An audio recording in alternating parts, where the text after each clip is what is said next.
ভেঙে দেওয়া হয়েছে গণ অভ্যুত্থানে আহত রাতুলের একমাত্র সম্বল ফুড কার্ট। সম্প্রতি রাতের আধারে কে বা কারা তা ভেঙে গুড়িয়ে দিয়েছে বলে অভিযোগ উঠেছে। জুলাই অভ্যুত্থানে রাতুলের পেটে বন্দুক ঠেকিয়ে পরপর দুবার গুলি করেছিল পুলিশ। মৃত্যুর সঙ্গে পাঞ্জা লড়ে বেঁচে ফিরেছিলেন তিনি।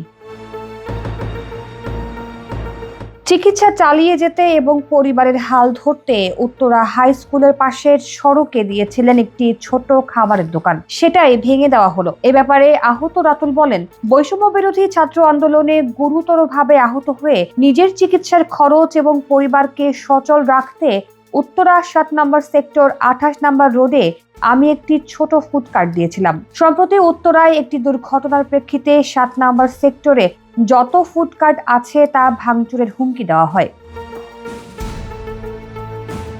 আহত এই যোদ্ধা বলেন, আমি কমিটি ও যারা দায়িত্বে ছিলেন তাদের বিনীতভাবে অনুরোধ করি এবং বলি যে রাস্তায় ফুড কার্ট অবৈধ, এটা আমি নিজেও জানি এবং একটু সময় প্রার্থনা করি। তাদের বলি আমি আমার দোকান সরিয়ে ফেলবো। আমি এখনো অনেক অসুস্থ, আমার কোনো লোকবল নেই। রাতুল বলেন, সে সময় কল্যাণ সমিতির কর্তৃপক্ষ আমার ব্যাপারটা শুনে সহমত পোষণ করে এবং দোকান চালু না করার শর্তে সাময়িক সময়ের জন্য তা রাখতে দেয়। কিন্তু পরদিন সন্ধ্যার দিকে দোকানদাররা কল দিয়ে জানায় সকলের দোকান ভাঙচুর করা হয়েছে। রাতুলের অভিযোগ, ভাঙচুরের সময় মসজিদের জামাত কমিটির কাছে অনুরোধ করা হলেও তারা শোনেননি।